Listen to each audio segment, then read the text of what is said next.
OK, Daniel, si je remarque quelque chose... Mon verre est encore parti. OK. Je suis bon pour 2 pouces. OK. Faut rester le doigt dessus. La première partie, tu as parlé à un moment donné au niveau des... certaines cellules, en fait, qui, à un moment donné, se reproduisent, sont exactement la même, mais ils s'épuisent avec le temps, finalement, tant qu'il n'y a pas baigné suffisamment dans une énergie vitale pour... Pourquoi que l'homme est capable de transmettre la vie, et cette vie-là ne s'épuise jamais. Elle est toujours améliorée des parents aux enfants, des enfants aux enfants, des enfants aux enfants. Elle est toujours améliorée. Alors pourquoi une cellule dans l'homme et dans la femme sont capables de donner un enfant qui va être en parfaite santé avec une peau comme, une peau d'enfant, puis eux autres vont vieillir, mais il y a des cellules en eux qui restent, qui se divisent et qui se séparent, qui se multiplient, qui restent authentiques, et ces cellules-là, même chez des êtres, disons, vieillis, vont être capables d'enfanter encore un enfant en parfait état, qui va être encore aussi jeune, avec des cellules aussi jeunes. Mais pourquoi cette jeunesse-là, on est capable de la donner, mais on n'est pas capable de s'en servir? Ben, il y a quelque chose qui se passe quelque part.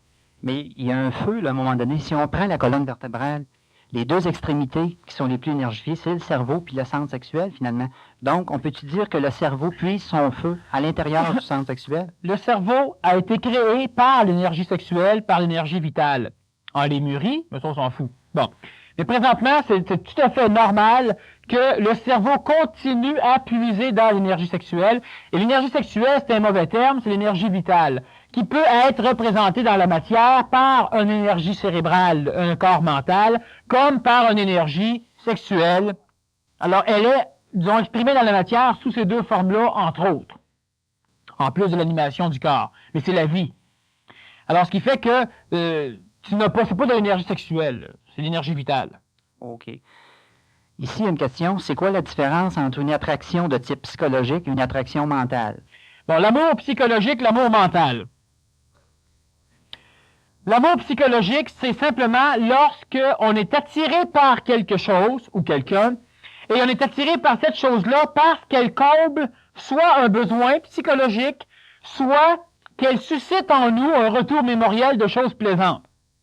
Alors, j'aime les fleurs parce que j'ai découvert les fleurs dans des expériences lorsque j'étais jeune qui m'ont plu. Mais si je découvre une rose parce que ma mère elle vient m'en donner des coups en plein visage, ben quand je vais voir des roses, je vais toujours détester la rose. Alors, je vais aimer certaines choses et mon éducation va m'amener à apprendre, parce que souvent les adultes s'efforcent d'apprendre à leurs enfants c'est quoi les belles choses de la vie.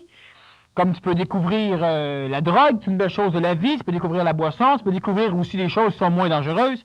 Alors, on éduque. J'ai déjà dit lors d'une conférence sur l'éducation qu'on devait montrer à nos enfants comment s'émerveiller. Mais on ne devait pas leur montrer s'émerveiller devant quoi. Ils font eux autres mêmes. Alors, ce qui arrive, c'est que nous, on a donc une espèce d'éducation qui fait que toutes les fois que je vais voir quelque chose qui suscite dans ma mémoire un retour de mémoire, d'émotions que j'ai déjà vécues en voyant telle chose.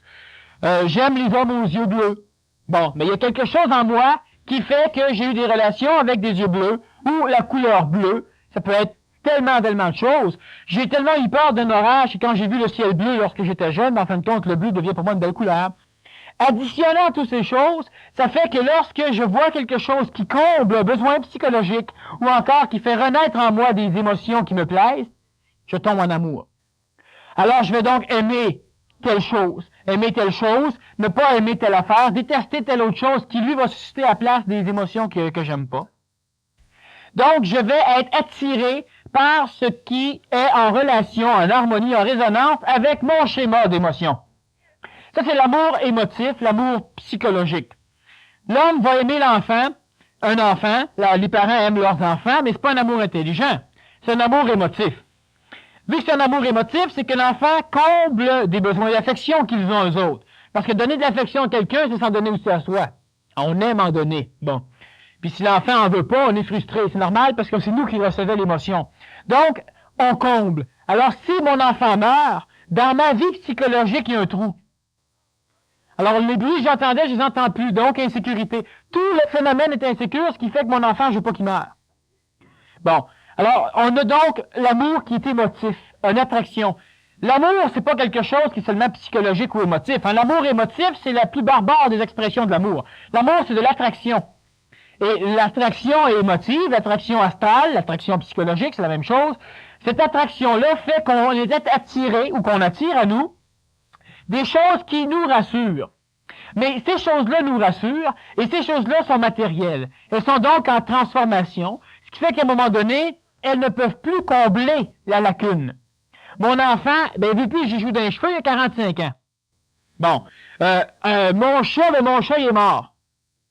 Mon auto rouille.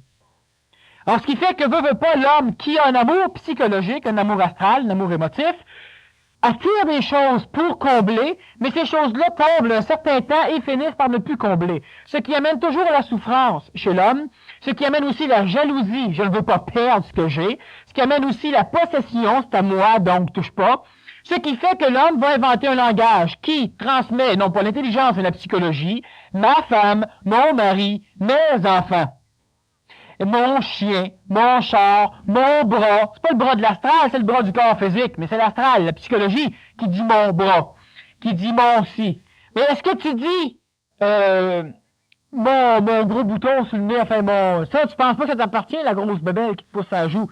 Parce que émotivement, t'en veux pas, ça t'appartient pas. Tu vas la faire ôter par un chirurgien. Tu sais? Mais tout ce qui te trouve, tout ce qui paraît beau, si la mode devient un gros bouton, là, le chirurgien va t'en poser un à la place. Bon, ça c'est émotif. C'est de l'amour émotif qui n'a pas d'intelligence. C'est pas utile, mon grand bouton, tout le monde l'aime bien, mais toute fois que je rentre dans le métro, me le faire arracher. Bon, fait que c'est pas intelligent, mais c'est plaisant. Un exemple d'amour émotif, on aime son portrait. Puis si le portrait change, ce qui est normal. Alors là, on se met un paquet de stuff d'en face, on se pratique à être peintre. Pourquoi? Qu'est-ce qui arrive simplement, c'est qu'on transforme le visage. Mais si tu es intelligent, tes pores de peau respirent plus, fait que plus t'en mets, plus ça va rider, plus faut t'en mettre, etc. Tu te mets des souliers à talons hauts pour paraître plus grand. À un moment donné, t'as le bassin déformé, les pieds déformés, t'as la colonne déformée, faut qu'on te reforme. Alors tout ça, c'est de l'amour émotif. C'est toujours en relation avec l'amour émotif. J'aime tel portrait de moi, je vais essayer de le conserver. J'aime ma femme telle que je l'ai connue, elle évolue. Alors, je vais empêcher l'évolution, je vais m'organiser pour qu'elle reste comme ça. Fait qu'à un moment, mais qu'est-ce que t'as jamais été de même? Crime, quand je t'ai connu, t'étais si fine. Bon, on essaie de culpabiliser la personne pour qu'elle arrête son schéma d'évolution. Mais c'est normal que l'amour émotif n'amène que là. Ce qui fait qu'on a des enfants, les enfants grandissent, les enfants ont leurs propres expériences, qu'on essaie d'empêcher, qu'on essaie de limiter. À un moment donné, faites donc ce que vous voulez, on s'en fout. Il n'y a rien d'intelligent là-dedans. L'amour émotif fait que lui se transforme, donc on s'aime plus. Alors, automatiquement, si les cadres moraux ne culpabilisent plus la séparation, plus l'homme va évoluer dans un cadre qui ne culpabilise plus la séparation, plus l'homme va se séparer. Alors, ce qui fait que présentement, on a plus de divorces, on a plus de meurtres, on a plus de séparations, on a plus de brisures de famille qu'on n'en a jamais eu, en pourcentage et en n'importe quoi, pour la simple raison que la morale permet plus facilement la séparation. Ce qui est une forme d'intelligence, quand même, remarquons-le, mais intelligence chez des êtres pas assez intelligents pour se marier, pour se lier d'une façon intelligente au début, mais suffisamment intelligente pour pas que tant qu'à avoir manqué le vie, qu'elle manque pas le restant de jours aussi. Alors c'est intelligent à séparer à un moment donné. Si tu as des enfants, là, évidemment, c'est à voir les mécanismes qui vont régir la psychologie des enfants, ça dépend de l'éducation, ça dépend de leur génétique, d'un paquet de phénomènes.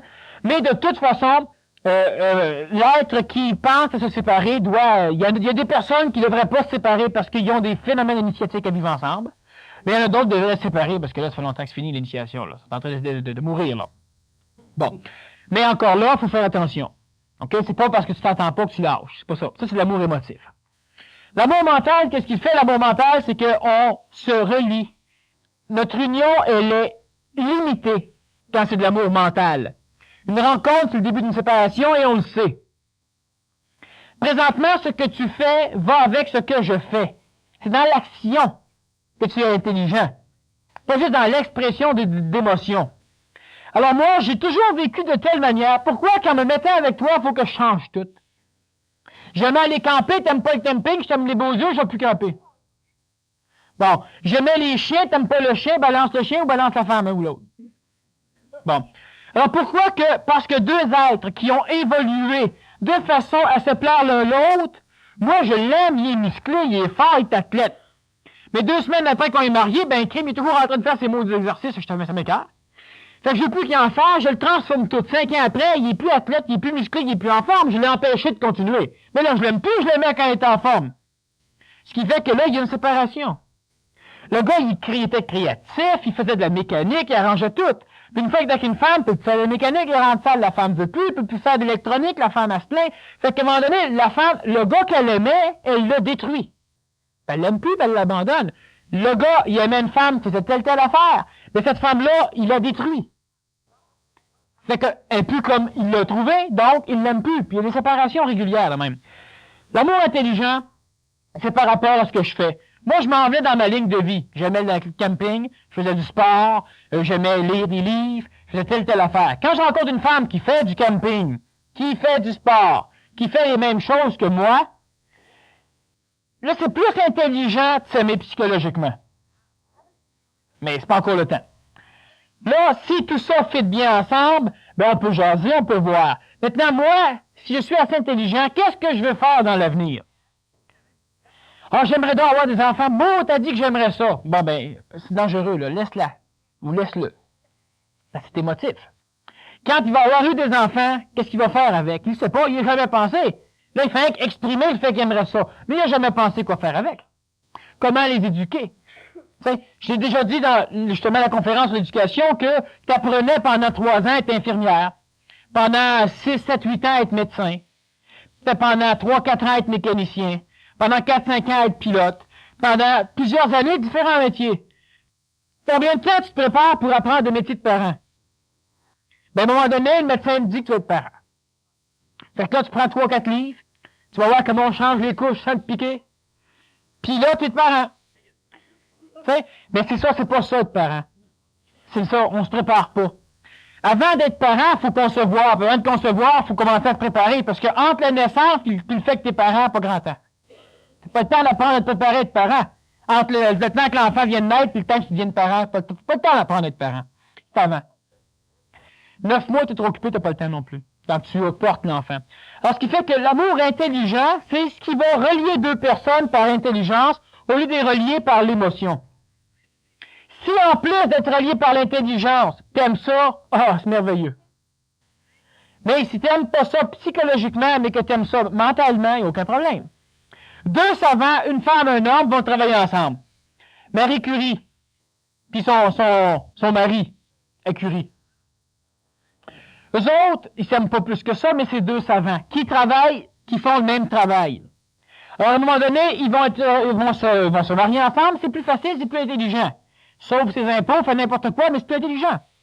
Ils sont toujours ensemble, tant qu'ils sont toujours ensemble, ils vont l'être un peu plus. Mais ils travaillent dans le laboratoire. Ils n'ont pas changé leur vie après. Puis ils ont vécu comme ils avaient vécu avant de se rencontrer jusqu'à la fin de leur mort. L'homme normal qui a un amour intelligent va faire la même chose. Moi, j'avais cette lignée-là, tu avais la même lignée, on se relie, on va s'étudier, c'est normal. Mais émotivement, tu t'étudies avec. Sauf au lieu de regarder voir si ton nez me plaît, la grandeur de tes oreilles, ben, j'essaie de m'en voir si mentalement, on s'étudie. De la même manière. Ça a, mais c'est pas émotif, ça ôte toutes les misères que tu vas avoir après que tu n'auras plus de bonheur. Ça ôte tout ça. Fait que tu commences à vérifier intelligemment. Alors, moi, je vais faire tel genre d'affaires, puis moi aussi. Mais tu as plus de chances que dans 15 ans, dans 20 ans, dans 30 ans, vous soyez encore ensemble, toujours aussi heureux. Et là, émotivement, vous allez apprendre à combler. Donc, si l'homme et la femme se marieraient, puis marier veut dire entre guillemets, là, s'uniraient d'une façon mentale, dans 15 ans d'ici, ils seraient encore ensemble, ou ils seraient séparés, puis très bon chum. Parce qu'il y a juste dans l'amour émotif que tu haïs l'autre quand l'autre te laisse. Pas dans l'amour intelligent. Quand tu as un auto, ton char est plus bon, t'en donnes un autre. Tu haïs pas ton char. Quand c'est émotif, tu broyes après, tu gardes sa photo, ben non, t'es content. Maudit, t'es minoune. Bon, t'es content. Ça, c'est émotif. Mais c'est pas mental, c'est pas intelligent. Alors, dans 15 ans, ou vous êtes ensemble ou vous n'êtes pas ensemble. Vous n'êtes pas ensemble, vous êtes bien chum, ben non, vous allez jamais se faire. Puis si vous êtes encore ensemble, tout va bien, puis vous avez sans doute développé l'attachement émotif. Mais attachement émotif que vous allez devoir faire en sorte qu'ils ne viennent pas teinter, colorer l'amour intelligent. C'est 2 formes d'attraction complètement différentes. Alors, ce qui fait que l'amour intelligent permet donc à deux êtres de ne pas se dévier mutuellement de leur lignée d'évolution. Et ça, c'est important. Tu commences, depuis ta naissance, tu as un corps physique, tu as une espèce d'énergie, plusieurs formes d'énergie qui viennent s'exprimer. Donc, tu es l'être que tu es. Et tu chemines, tu évolues. Puis à un moment donné, parce que tu rencontres une autre personne, il faut que tout ça soit défait. Ben, c'est ridicule. C'est complètement stupide.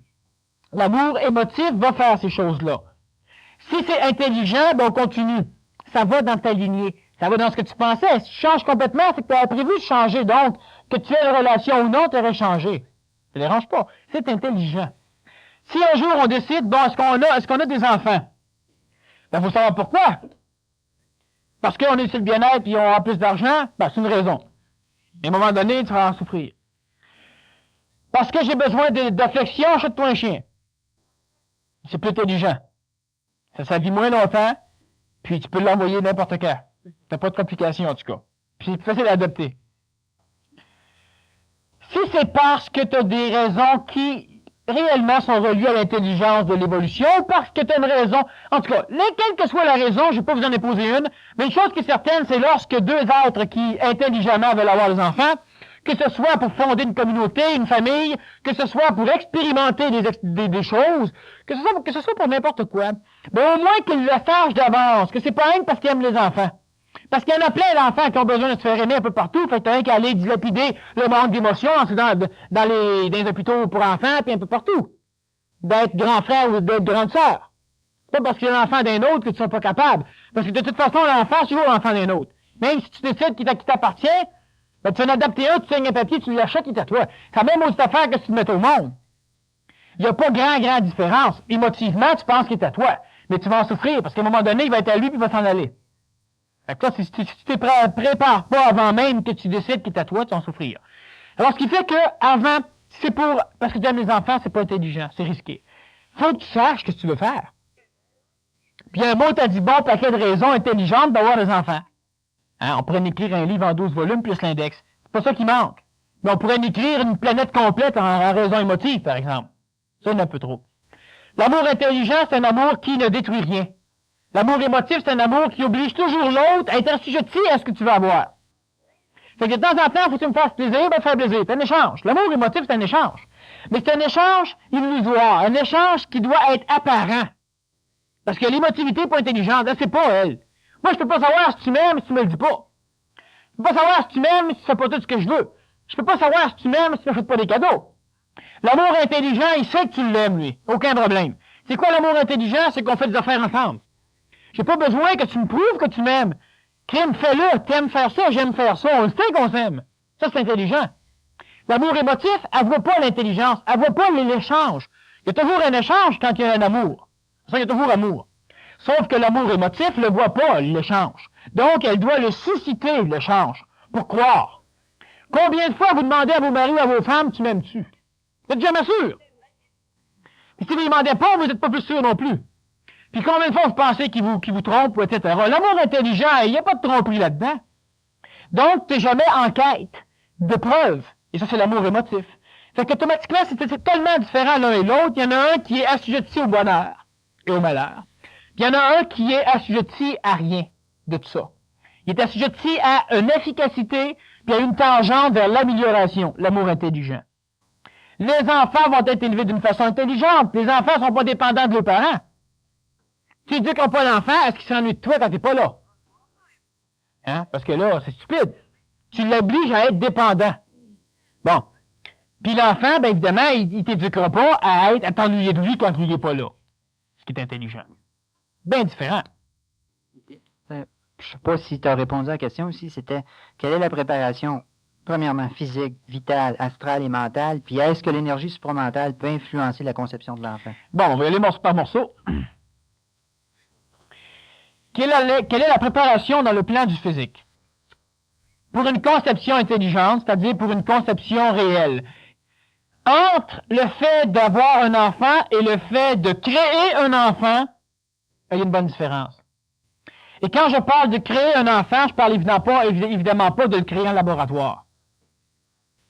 L'homme qui veut jouer avec la génétique en laboratoire ne connaît rien à la génétique. Il va fabriquer des mutants d'une manière terrible et ne pourra jamais, de toute façon, une chance, l'énergie intelligente va toujours l'en empêcher. Il ne pourra jamais y arriver à avoir un clonage intelligent, enfin avoir des êtres qui vont ressembler à des êtres humains. Et surtout, pourquoi? Parce que l'homme qui s'amuse à jouer dans la génétique va être capable de transformer la génétique physique de façon à créer un soldat parfait. Mais de créer une ménagère parfaite. De créer une personne qui va aller travailler dans les mines, un mineur. Hein, que lui, s'il meurt, c'est pas grave, on en appelle, on en fabrique. Mais il ne sera jamais... Pourquoi c'est interdit par l'intelligence? Parce que le corps humain sert à l'expérience des intelligences. Il sert pas juste à servir celui qui expérimente dans un corps. Il sert à l'intelligence. Il lui sert pour pouvoir expérimenter dans la planète. Avoir de l'expérience sur la planète. Donc, l'homme qui joue dans la génétique ne connaît rien à la psychologie, à l'astral, il ne connaît rien au vital, il ne connaît rien au mental, et encore moins aux énergies qui pourraient se relier à l'énergie mentale. Donc, il ne peut pas transformer le corps physique de façon à ce qu'il exprime une psychologie nouvelle, de façon à ce qu'il soit plus intelligent. Mais pas être intelligent d'une façon ordonnée comme l'ordinateur, assujetti aux ordres que nous, on lui donne. Une façon intelligente, autonome. L'homme ne peut pas arriver à créer un être humain comme ça par la chimie.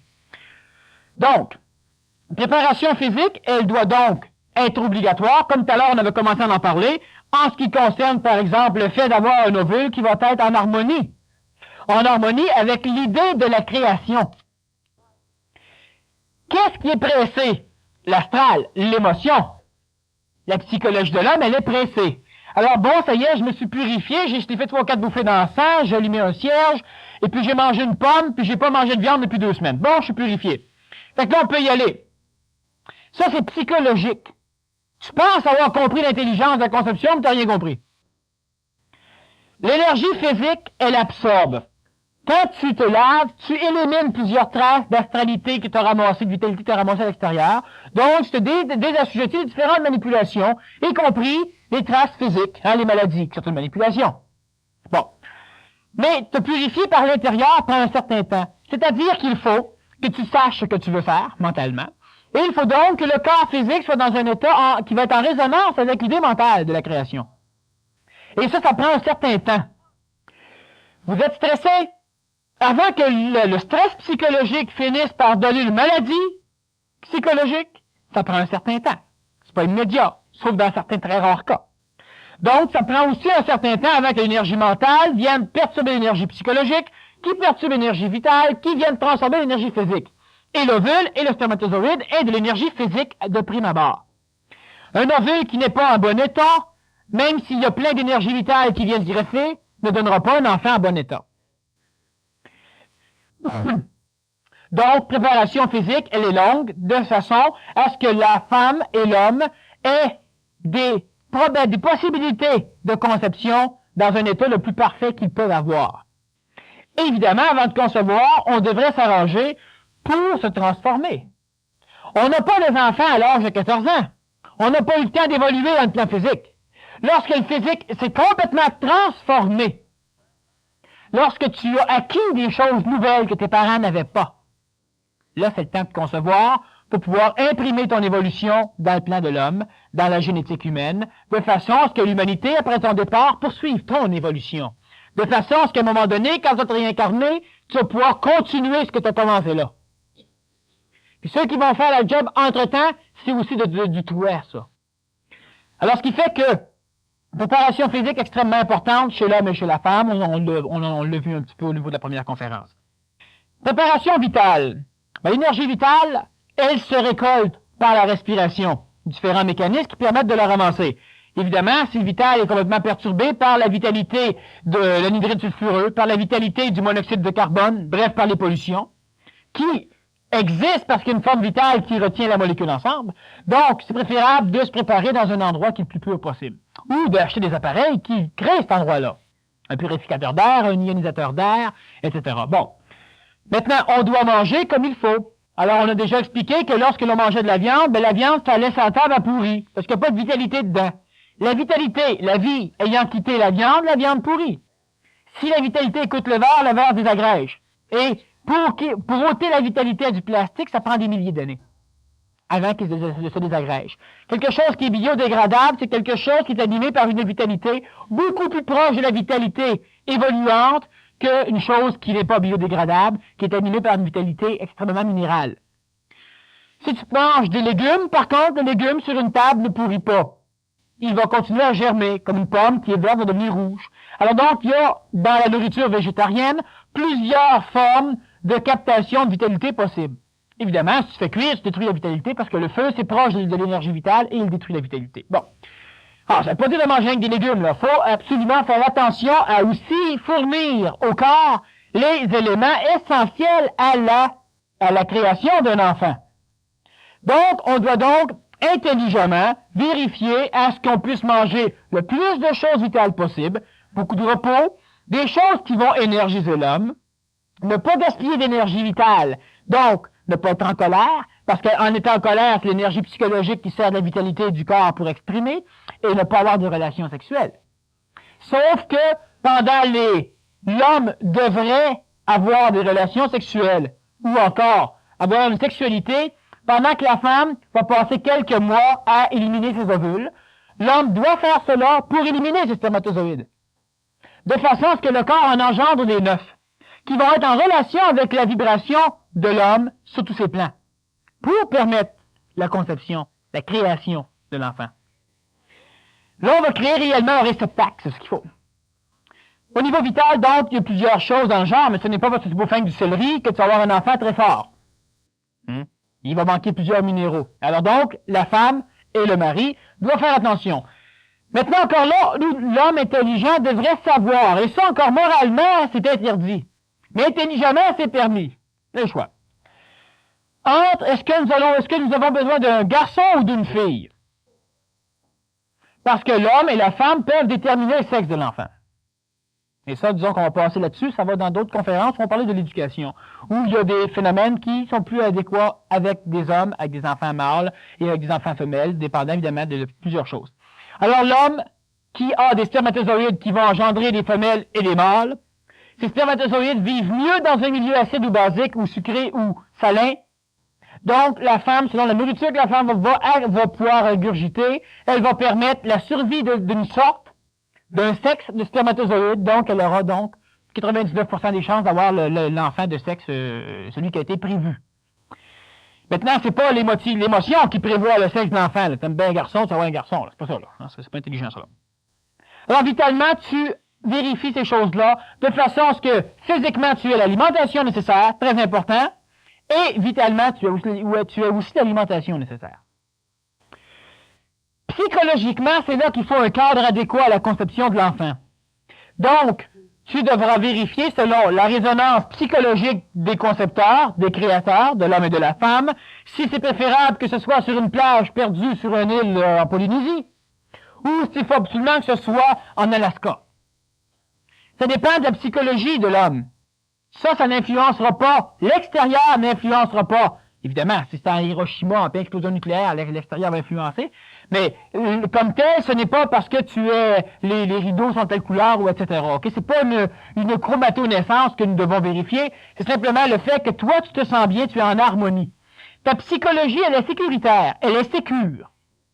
Donc, elle ne recherche rien, ce qui fait qu'elle n'engendrera pas un mécanisme de recherche, elle n'engendrera pas la création de sécurité en puisant dans l'énergie vitale pour énergiser sa psychologie ou en puisant dans l'énergie mentale pour se domestiquer, pour se dompter, encore là, pour pouvoir se sécuriser. Si le cadre extérieur plaît aux deux égaux qui vont concevoir, automatiquement, c'est réglé au niveau de l'harmonie astrale. C'est-à-dire que les parents doivent avoir la sécurité, ils doivent avoir un cadre qui plaît au physique pour plaire à la psychologie, ni trop chaud ni trop froid. Enfin, ça dépend simplement de chaque être humain. Ils doivent vérifier à trouver un endroit où ils vont pouvoir vivre le laps de purification, disons, de façon que leur psychologie n'entre jamais en guerre contre l'extérieur. Et la préparation mentale. La préparation mentale, cela veut simplement dire qu'elle doit être faite en premier. C'est elle qui aura donc ordonné la purification physique, vitale et psychologique. C'est-à-dire, c'est la préparation mentale qui donnera comme résultat l'idée de la conception et qui, donc, déterminera le cadre de purification ou de préparation physique, vitale et astrale, psychologique. La préparation mentale, c'est celle qui est la primordiale. C'est la première. Tout le reste ne peut venir que par croyance psychologique s'il n'y a pas préparation mentale antérieure. On va le faire parce que ça l'a plu à notre ego. Ça fait avec nos concepts, donc on le fait. Ben déjà là, au moins, tu vas engendrer mieux. Mais pour engendrer mieux, il faudrait que ton mental soit préparé. Préparation mentale, cela veut dire que tu es conséquentiel dans l'acte que tu vas poser, que tu sais pourquoi tu vas le faire, et que le cadre subséquent, le cadre qui va suivre la naissance soit déjà préparé. Je parle pas des petits versos, des petits bas de laine que grand-maman a tricoté. Ça, c'est pas le cadre qui va suivre la naissance. Je parle du cadre d'éducation. La préparation mentale, c'est elle qui va limiter la conception. Tout à l'heure, il y a une personne qui voulait me dire « Bref, et la personne lui a dit, elle a dit à la classe que pour avoir les enfants, préparez-vous, il faut 20 ans de préparation. Puis vous êtes déjà en retard. Cette fille avait 15 ans. Ben même si ça vient d'un cadre religieux, c'est extrêmement intelligent. Pas nécessairement intelligent ce qu'il lui a fait dire, mais c'est intelligent. C'est vrai. Ça prend 20 ans. Ben, ça peut prendre 15 ans, puis 10 ans, puis 5 ans, puis 1 an. Mais c'est extrêmement long. La préparation, la conception d'un enfant, c'est long. Lorsque l'énergie mentale veut concevoir, c'est parce que tout a été prévu et préparé. Et quand je dis tout a été prévu, ben au moins tu as prévu que l'imprévu pourrait survenir et tu es préparé à t'adapter à ces choses. Tu dois créer un enfant non pas pour te plaire. C'est la préparation mentale. Si l'enfant naît, il est monstrueux, ça ne touche personne. On recommence. Si l'enfant meurt dans une expérience de sa vie, ça ne te touchera pas. On recommence. Et on ne peut pas dire, ah, mais il n'est pas humain. Ben, c'est d'être humain de brailler à tout bout de champ, puis toujours avoir peur, puis de limiter nos enfants parce qu'on a peur de les perdre, puis de les perdre de toute façon en bien claquant la porte, puis d'avoir un paquet de problèmes comme on connaît dans nos sociétés. Ben, c'est ça être humain. Ben, essayons de ne plus être humain. L'humain qui veut devenir Dieu, ben, il ne transformera pas Dieu en être humain pour rester humain, hein. Il faut à un moment donné qu'il abandonne l'état d'être humain puis qu'il change. Bon. Alors donc, l'homme et la femme auront une émotion nécessaire à l'énergisation de l'astral de l'enfant, mais ils n'auront pas d'émotion perturbatrice de leur énergie mentale qui a déterminé la conception de l'enfant. La préparation mentale se fait de longue date avant, et la préparation mentale se fait chez deux individus qui ne se connaissent pas normalement, qui se relieront par amour mental. Ils peuvent évidemment se relier par amour psychologique et de par leur cheminement développer un amour mental. Cela se peut. Cela est rare, cela se peut. La préparation mentale, c'est ce qui va obliger la conception de l'enfant. C'est ce qui va la déterminer et c'est elle qui va régir la préparation physique, la préparation vitale, la préparation astrale, puis pour arriver évidemment à l'étape, disons, de la conception. Le mental bien avant. L'énergie supramentale peut influencer dans certains rares cas, soit la mutation génétique de l'enfant, soit la mutation génétique des concepteurs, ou encore soit la conception même de l'enfant sans concepteur. Je remarque que finalement, il y a très peu de personnes qui ont le psychologique suffisamment sécure pour se permettre ça. Dans un sens, est-ce qu'il y a des... Bon, on parle de conception, mais est-ce qu'il y a des événements qui justifient l'arrêt d'une conception aussi? L'avortement? Oui. C'est très diplomate ta question, mais c'est l'avortement, hein? C'est ça, oui. Non, mais est-ce que l'idée qui me vient, c'est est-ce qu'à un moment donné, il y a des gens qui peuvent que ça peut être prévu? Parce que je remarque qu'il y a... Présentement, c'est pas le temps qu'on parle de l'avortement. Alors, ce qui fait que possiblement que beaucoup plus tard, on pourra revenir sur ce phénomène, mais présentement, donc, c'est pas le temps encore. OK. Ben, j'ai une question ici, puis ça rejoint quelque chose que je pensais durant la première partie. Je crois qu'il faut créer un environnement autant physique que psychologique, paisible et en santé afin d'attirer une ou des entités réincarnatives plus hautes en vibration dans un fœtus en formation. Oui, mais je vais juste couper, il ne faut pas le faire dans l'espoir d'avoir un enfant plus divin que les autres. C'est ce que ça va donner.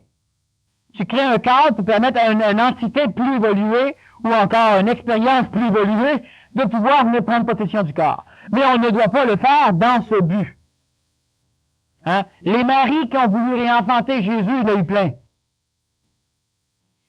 Mais il n'y a pas eu plein de Jésus. Mais si on prend l'inverse, tantôt, première partie, tu parlais de, mettons, exemple, question pathologique, un violeur. Est-ce que réellement il y a des entités qui essayent à tout prix de rentrer, à manipuler l'homme pour rentrer à travers la psychologie? Oui. Ou la personne qui serait dans cet exemple-là, ce serait simplement des frustrations qui auraient accumulé, puis à un moment donné, sortiraient? Ou Donc là, on s'éloigne, on parle d'exceptionnelle exception. Ou une entité qui veut se réincarner, va par l'intermédiaire de l'astral d'une société, va prendre possession d'un individu pour violer une femme X, pour qu'elle ait un enfant, de façon à ce que ces entités puissent prendre possession de l'enfant, donc elle se réincarne par l'appel de la Terre. Mais là, on parle d'exemples extrêmement rares. Mais cela peut arriver quand même. Ce n'est pas courant. Plus souvent qu'autrement, c'est une entité, un homme manipulé par un astral planétaire, un astral social, une psychologie de la société, qui lui a bâti des frustrations, qui l'a limité dans une expression sexuelle ou psychologique, qui fait qu'à un moment donné, sous la manipulation d'un égrégore de tous ces pauvres hommes-là ou femmes-là, ben, ces égrégores se réunissent dans un endroit où il y a ce bonhomme, qui est dans un état parfait pour être manipulé, et il va violer. Alors, il va tuer. Mais là, encore là, on parle d'une manipulation encore un peu exceptionnelle. Donc, en fait, au moment de la conception, il n'y a pas un tas d'entités qui cherchent, qui se luttent l'une contre l'autre pour pouvoir... Tous ceux qui sont similairement, vibratoirement pareils, se fusionnent de toute façon bien avant d'apparaître. Quand on parle d'entités qui se lutteraient pour se réincarner, on ne parle évidemment que d'entités astrales, on ne parle pas d'entités mentales, etc. Et l'énergie supramentale ou l'esprit ne veut pas se réincarner, il expérimente simplement par l'intermédiaire d'un corps. Mais les corps, quel que soit le corps qui apparaît, quelle que soit l'entité astrale réincarnative qui rentre dedans, lui s'en sert pareil. Il n'y a aucun problème. Bon. Et il manipule. Sauf que l'ego qu'il prend, il veut pas le savoir, puis il pense que c'est lui qui manipule, puis il lutte contre l'autre. Alors, ce qui fait que, de toute façon, le corps qui va naître ne peut attirer que l'énergie qui peut l'habiter. C'est pour ça que plus le corps est en santé, plus le corps est évolué, prenez de la drogue, vous n'êtes plus vous-même. C'est-à-dire que l'énergie qui arrive à s'exprimer dans un corps drogué n'est pas la même énergie qui arrive à s'exprimer dans un corps sain. Purifiez-vous, prenez des vacances, enfin bref, plus vous allez améliorer votre corporalité, plus l'évolution va être plaisante et facile. Puis l'évolution se doit d'être facile, mais il faut avoir le corps qui le permet. Donc les entités qui veulent se réincarner, ceux qui sont similairement pareils vont se fusionner, et ils ne se bousculeront pas à la sortie du vagin pour prendre possession de l'enfant qui va naître. Les jumeaux peuvent se bousculer, mais c'est pas mal tout. L'entité est fusionnée. C'est-à-dire que les énergies similaires sont digérées l'une par rapport à l'autre, et le corps attire une forme d'entité. Selon sa génétique, l'entité psychologique va venir l'habiter, et dans le processus d'éducation de l'enfant, c'est-à-dire de l'âge de 1 an aller jusqu'à l'âge de 12 ans, ben, il devra vivre un processus de fusion des personnalités réincarnatives, psychologiques évidemment, à l'intérieur de lui. C'est autre chose pour l'énergie mentale, mais elle ne se bouscule pas pour pénétrer. L'énergie mentale, même chose, elle est attirée par un phénomène cérébral. L'énergie mentale n'étant pas identifiée présentement chez l'homme, elle n'a pas d'ego une fois mort, dans le monde des morts, et il n'y a donc pas de recherche de l'énergie mentale, de prendre possession d'un corps, il n'y a qu'une forme d'énergie mentale qui, comme l'esprit, vient manipuler différents corps selon les possibilités qu'offre le cerveau du corps. Alors, il n'y a pas de lutte... De quelle manière le taux vibratoire ou le niveau de conscientisation influe-t-il sur le corps physique? Est-ce par pas seulement une mutation du cerveau ou une mutation de chaque cellule du corps? La mutation va s'opérer au niveau de tout le corps. Elle sera perceptible par l'expression du corps, par l'efficacité que le corps va apporter dans le monde matériel. Alors donc, même si tu es génial, si ton cerveau n'est pas un cerveau génial qui permet l'expression d'un génie, l'expression de ton corps ne sera jamais géniale. Donc, l'énergie vibratoire du corps, l'énergie qui transmute le corps, elle va transmuter le cerveau, donc le corps, les neurones, mais elle devra, et elle va le faire, transmuter toutes les cellules pour permettre justement l'amélioration de la race au niveau de la conception d'un enfant. Alors, continuellement, l'homme qui évolue a des mutations physiques. La preuve, il vieillit. Première expression de la mutation qui va être opérée surtout par un mauvais travail avec l'énergie vitale. au niveau de la sexualité, au niveau de plusieurs autres choses, et surtout au niveau du manque de captation de l'énergie vitale. Alors donc, l'énergie supramentale, par exemple, qui descend chez l'homme et qui le transforme chaque molécule, transforme son corps. Ce n'est pas toujours apparent. Par contre, cela peut être apparent dans la région du cœur, où de temps en temps, une personne va avoir des symptômes d'infarctus du myocarde, avec des douleurs rétrostomales, des douleurs extrêmement poignantes, mais il n'y aura rien pathologiquement. Il y a des transformations neurologiques qui vont se passer, une forme de crise d'angine, mais extrêmement aiguë, qui disparaît presque instantanément après l'apparition. On t'enfonce une aiguille en bord du cœur et elle disparaît, t'as pas encore eu le temps de crier que c'est plus là, mais t'as eu mal. T'as des transformations au niveau de la peau, au niveau de la transpiration, au niveau du système endocrinien, mais ça va être surtout localisé au niveau du cerveau. Alors c'est normal qu'une personne qui est en phase de mutation, on appelle ça en phase de conscientisation, vive des modifications physiques, parce qu'il y a transformation. Il y a transformation dans la génétique, et lorsque les cellules se reproduisent, il y a aussi transformation dans le plan même de l'homme. Une preuve de la transformation génétique dans l'évolution de l'homme, c'est la transformation des lignes de sa main, par exemple. Les lignes de votre main ont une certaine configuration, votre visage aussi, on peut voir par la caractérologie, un peu la psychologie de l'homme. Et lorsque l'homme évolue, ces lignes de main changent. Cela veut dire que les cellules qui se reproduisent n'acceptent pas le même pli. Elles n'ont pas la même constitution. Et le pli va donc se faire d'une autre façon. Et étudiant les plis, en réalité, on étudie la génétique chez l'homme. En réalité, on étudie donc les possibilités que laisse le corps à l'expression de l'énergie astrale. Donc, sans savoir ce que l'on fait, on étudie donc l'énergie astrale qui tend à s'exprimer. Alors donc, évidemment, il y a des transformations régulières dans le plan du physique autre que le cerveau.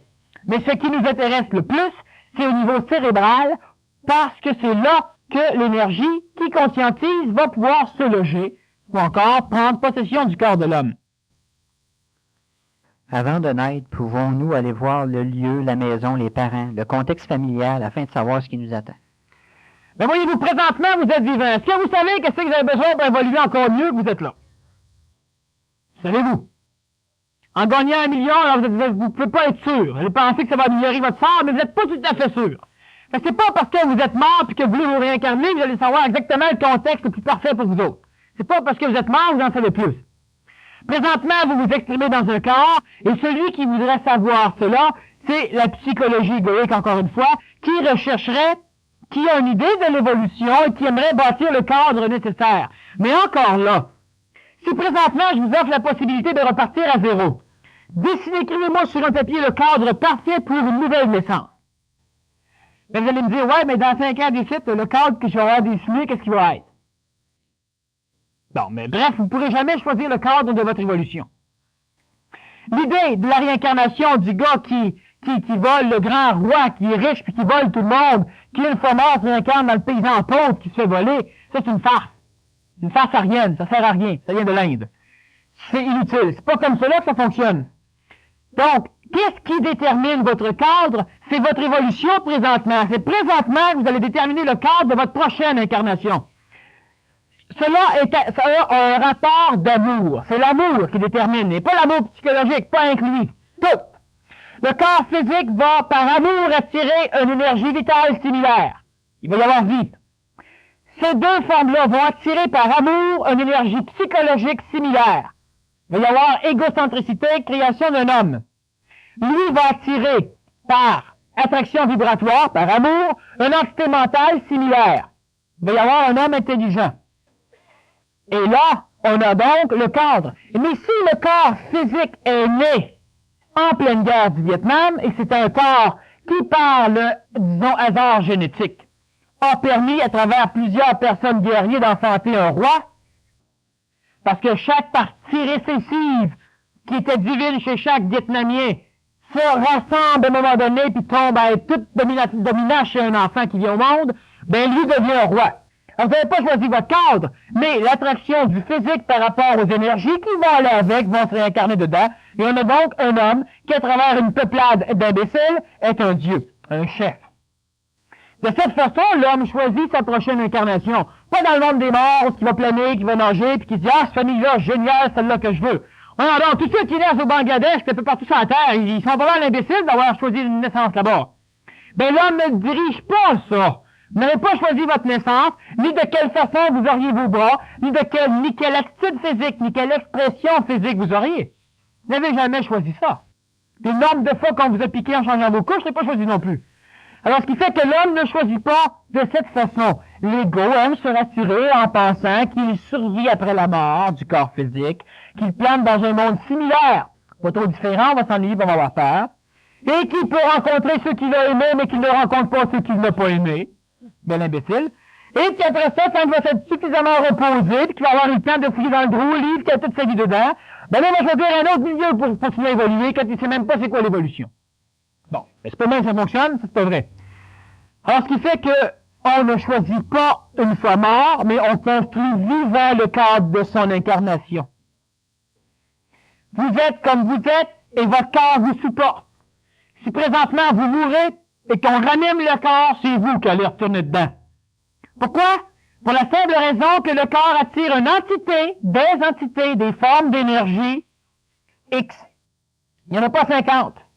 Alors, une personne qui tombe en arrêt cardiaque, qui est morte, elle va vivre une espèce de petit voyage astral pendant que les corps sont en train de se libérer du corps physique, et à un moment donné, on ranime la personne. C'est elle qui revient là-dedans. C'est elle qui est attirée, c'est l'amour. Elle se ramasse dans son corps, même si psychologiquement elle a voulu rester l'autre bord, c'est pas ça qui domine. Hein? C'est le corps qui domine, le vital, l'astral est embarqué, puis il est écrasé par le mental. Même si la personne aurait voulu continuer, puis qu'elle regrette d'être revenue au monde, ça n'a aucun rapport. C'est vous autres qui revenez là-dedans. Il y a différents moyens de sorcellerie, de magie noire, qui peuvent faire certaines choses, mais disons que ça, c'est extrêmement encore exceptionnel. Alors, vous, en vivant présentement, en évoluant psychologiquement, mentalement, en faisant travailler le corps, donc en incrustant dans la génétique vos transformations évolutives, vous allez engendrer des corps qui un jour vont vous réengendrer. C'est comme ça que ça fonctionne. Là, vous choisissez votre prochaine incarnation. C'est pour ça que l'homme doit s'occuper de construire une société, de veiller à ce qu'après sa mort, la société donne les résultats intelligents nécessaires, que les enfants soient suffisamment solides et bien éduqués pour être autonomes, pour continuer à bâtir la société qui va leur donner le jour plus tard. Là, on construit. Vous voulez être riche? Démerdez-vous pour qu'on ait une société riche. Qu'elle reste riche après. Sinon, ben évidemment, vous allez remettre dans un cadre, mais le cadre social va peut-être avoir été déterminé par ceux qui ont vécu avant. C'est bien normal. Alors, dans le vivant, on construit l'avenir. Et c'est pas émotivement qu'on doit le faire, on va encore se gourer. C'est intelligemment. Qu'est-ce qui est essentiel, qu'est-ce qui est utile. Après, ce qui est plaisant. C'est tout à fait l'inverse de la psychologie, là. Est-ce vrai ou faux de dire que c'est l'enfant qui choisit ses parents? Ben, que je dise oui ou que je dise que c'est vrai ou que c'est faux, ça ne change rien dans la tête de ceux qui posent la question. Hein? Si vous pensez que c'est vrai, je dis vrai, ça va vous réconforter, puis si je dis l'inverse, ça ne change rien. De toute façon, l'enfant, il est déterminé par la génétique, l'enfant corporel, et la vitalité des parents détermine la santé de l'enfant. Évidemment, la génétique, ça part là-dedans, mais la vitalité des parents aussi. Et par après, l'enfant conçu va lui-même déterminer la conception, le corps, va déterminer quel genre d'énergie qui va pouvoir s'y greffer pour s'exprimer. Et là, on sera correct. Prenons par exemple l'exemple d'une personne qui naît avec une déformation cérébrale, comme un mongol. Et on a différents types de mongols. On a différents types d'arriérés. Et n'importe qui, vous pouvez voir à leur physionomie qu'ils sont arriérés. Ben, le monde vraiment est un petit peu observateur. Ils ont une boîte crânienne typique avec un cerveau typique et des énergies qui s'expriment typiques. Et si on regarde une autre personne qui est intelligente, elle a une boîte crânienne qui est d'un autre ordre et elle aura donc la possibilité d'avoir un cerveau d'un autre ordre et il y aura donc d'autres ordres d'énergie qui s'exprimeront à l'intérieur de ça. Alors, ce qui fait que l'enfant ne choisit pas le parent ne choisit pas l'enfant. Et ça, j'ai déjà dit, quand les enfants viennent vous dire, ouais, c'est pas de ma faute, tu vas venir au monde, ben vous lui répondez, c'est pas de ma faute, c'est toi que j'ai venu au monde non plus. Pas toi que je voulais avoir. Fait que comme ça, ben tout le monde est égal, tout est équitable. Pas faute à personne. Et ça se passe simplement par amour. Par amour psychologique, par amour physique à énergie vitale, astrale et mentale. Lors d'une conscientisation réelle, s'il y a mutation génétique, comment se fait-elle? Est-il possible d'accélérer consciemment cette mutation? Si oui, comment? Il sera possible d'accélérer consciemment cette mutation lorsque l'homme sera assez muté pour qu'automatiquement cela devienne plus rapide. Et il croira que c'est consciemment qu'il accélère, quand en réalité ce ne sera qu'un résultat de sa mutation. Vous voulez accélérer votre évolution, ça ne vous regarde même pas. Par contre, certains vont dire, oui, mais si je suis tel cours, ben si tu suis tel cours, c'est parce que neurologiquement parlant et expérientiellement parlant, tu avais ce qu'il fallait pour que tu décides de suivre le cours. Mais en réalité, tu ne l'as pas décidé. Tu penses que tu as décidé. Alors, tu suis le cours et le cours t'accélère. Le cours te fait évoluer plus rapidement. Mais c'est parce que tu n'as pas le choix que tu accélères plus rapidement. Et la journée que tu décides, bon, on va faire une initiation quelque part. Ben, tu décides ça parce que tu es rendu dans un état énergétique où tu peux le décider. En réalité, tu décides rien. Tu exprimes l'état de l'homme. Et l'ego pense qu'il vient de décider. Lorsque tu décides de monter les marches oratoires Saint-Joseph en courant, ben c'est parce que le corps physique le peut. C'est parce que tout en toi peut faire en sorte que tu le décides. Sinon, c'est que ton ego, elle est dans une forme de vibration qui lui permet de se sentir supérieure à ce qu'elle est. Hein? Elle n'a pas voulu entraîner les corps, mais elle croit qu'elle est capable. Et là, tu le décides. Mais en réalité, c'est parce que ton ego le permettait. Chaque fois que l'homme prend une décision, c'est parce qu'il est suffisamment transformé ou il a le quota nécessaire à ce que cette décision apparaisse dans sa tête. Mais il est manipulé. Vous pouvez accélérer votre évolution seulement lorsque vous allez être capable d'accélérer votre évolution, c'est-à-dire lorsque vous allez avoir suffisamment de batterie pour capter ce qu'il faut qu'il rentre. Et lorsque vous avez les batteries, ben là vous dites, je vais accélérer. Ça marche, je me suis conscientisé, j'ai pris telle décision, puis j'ai accéléré. C'est-à-dire qu'en réalité, votre schéma neurologique, votre schéma énergétique était suffisamment adéquat pour voir que par là-bas, il y aurait expérience qui permettrait de réénergiser. Mais si, à l'origine, ces schémas énergétiques n'étaient pas suffisamment grands, vous n'auriez pas pris la décision de suivre tel ou tel cours.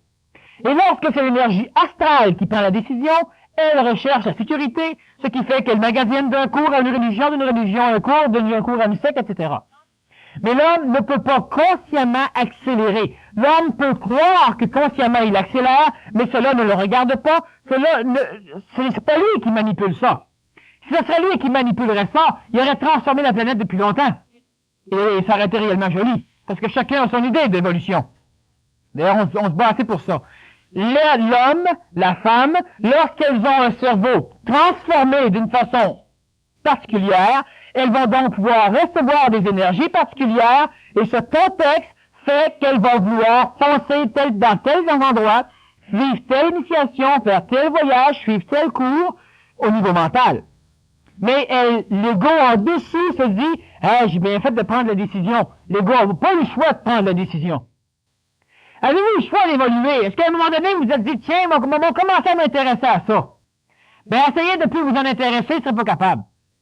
Puis lentement, vous avez découvert que vous étiez déjà en train de vous y intéresser. Mais vous n'avez pas pris la décision.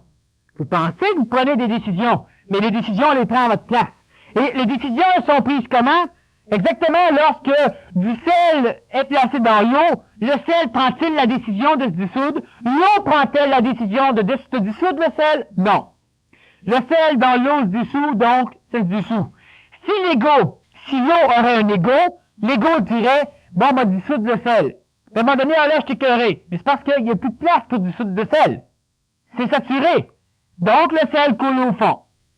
Si le sel aurait un ego, le sel tombant dans l'eau dirait, bon, ben, je vais me dissoudre. À un moment donné, il y a certains égos du sel qui diraient, ah, moi, je me dissous pas, je suis tanné. Mais c'est parce que l'eau est saturée. C'est pour cela. Ça a l'air bien imbécile, c'est un mécanisme qui doit être compris à un moment donné par l'homme. Le libre arbitre. Vous êtes venu ici ce soir parce que vous avez décidé. Vous êtes d'accord avec moi que si le centre n'existerait pas, vous ne seriez pas venu. Donc, votre décision, elle a déjà été influencée. Il fallait que le centre existe pour que vous puissiez décider de venir. Il fallait aussi que vous entendiez parler de la place. Donc, votre décision a été influencée. Il Fallait aussi peut-être que certaines personnes vous amènent. Fallait que le titre vous influence. Fallait que plusieurs choses additionnées font que vous êtes dans un état X qui fait que l'ego croit qu'il prend une décision. Mais l'ego ne prend pas de décision, il ne fait que croire prendre une décision. À un moment donné, vous êtes en train d'avoir un accident, et là, vous évitez l'accident. Hey, l'ego, hein? Je suis collègue en maudit, moi, là. 2 jours après, bang! Alors là, j'ai rien vu, là, je l'ai pas vu, je comprends pas. Mais c'est le même ego. Mais une journée, vous étiez dans un contexte qui permettait à des énergies de s'exprimer, et ces énergies-là sont exprimées d'une certaine manière efficace. L'ego pensait que c'est lui, évidemment. Et une autre journée, vous avez mangé d'autres choses, vous avez changé votre taux vibratoire, vous avez vécu des expériences, et vous n'êtes plus dans le même état. Et là, bang! Là, l'ego, ben là, il est toujours aussi bon, mais il l'a vraiment pas vu. Pas de sa faute. Bon.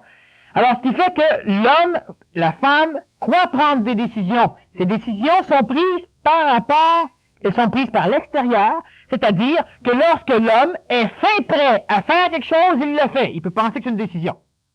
Il peut penser qu'il agit. Mais il agit jamais, il réagit toujours. Je te lance un verre d'eau, tu décides que tu meurs en pleine face, ou ben non, tu te tasses. Mais d'une manière ou d'une autre, une réaction. Alors, si, quelle que soit la chose que vous faites, vous réagissez. Pas plus grave que ça.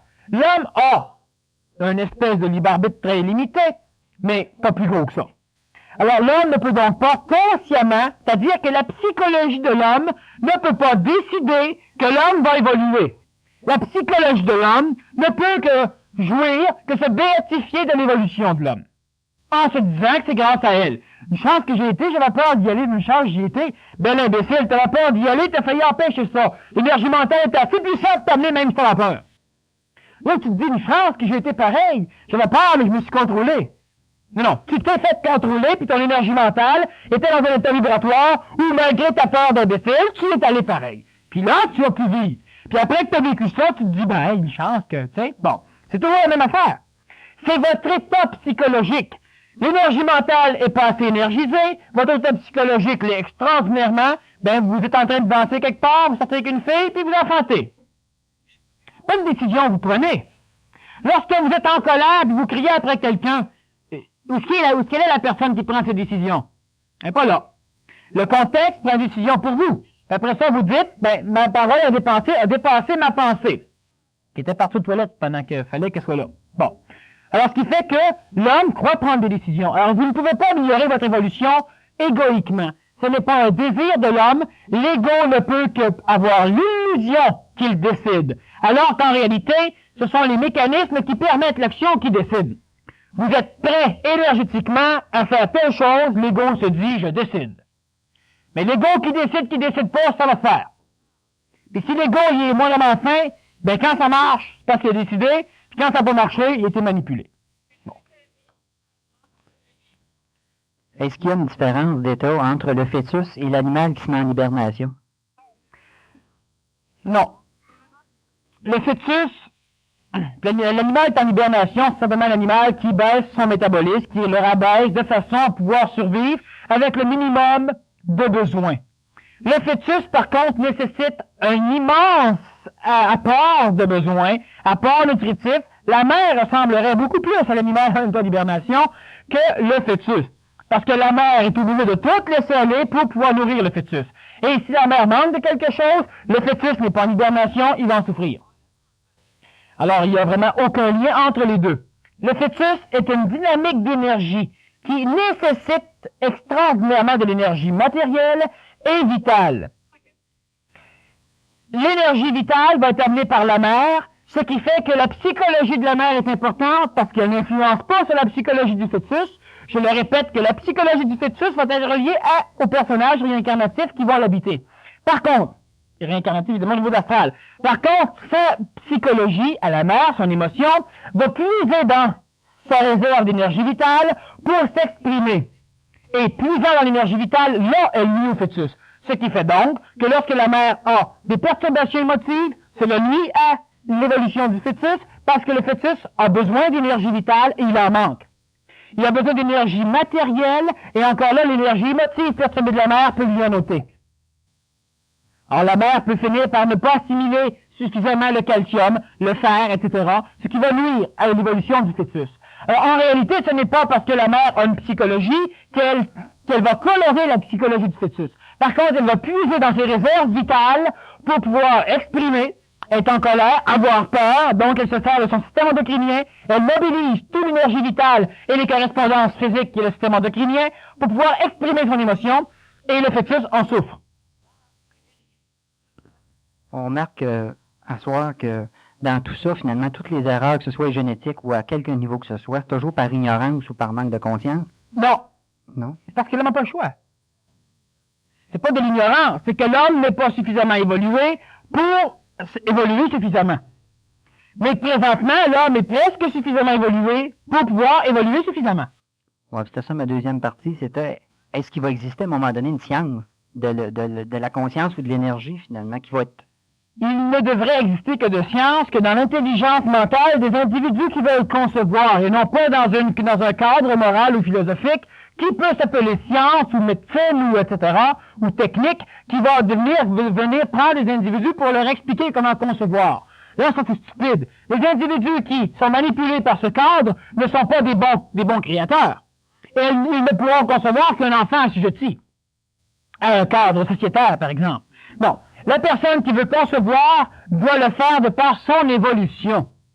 C'est-à-dire que quand tu comprends l'intelligence, pas parce que tu l'as appris, tu y crois, là. Ça, c'est une stupidité d'un enfant, va tout être incroyant. Il va croire que tu es intelligent, puis que tu se rends compte que tu es un humain comme les autres. Bon. Alors, ce qui fait que tu dois comprendre les mécanismes qui régissent l'intelligence de la conception, et non pas le suivre dans un livre. Ça peut être bon d'avoir un livre. Ça peut faire mieux comprendre des choses. Mais c'est pas parce que on a une science qui va obliger ou qui va dicter la conception de l'enfant que l'homme va devoir concevoir. Cette science-là, il ne faut pas.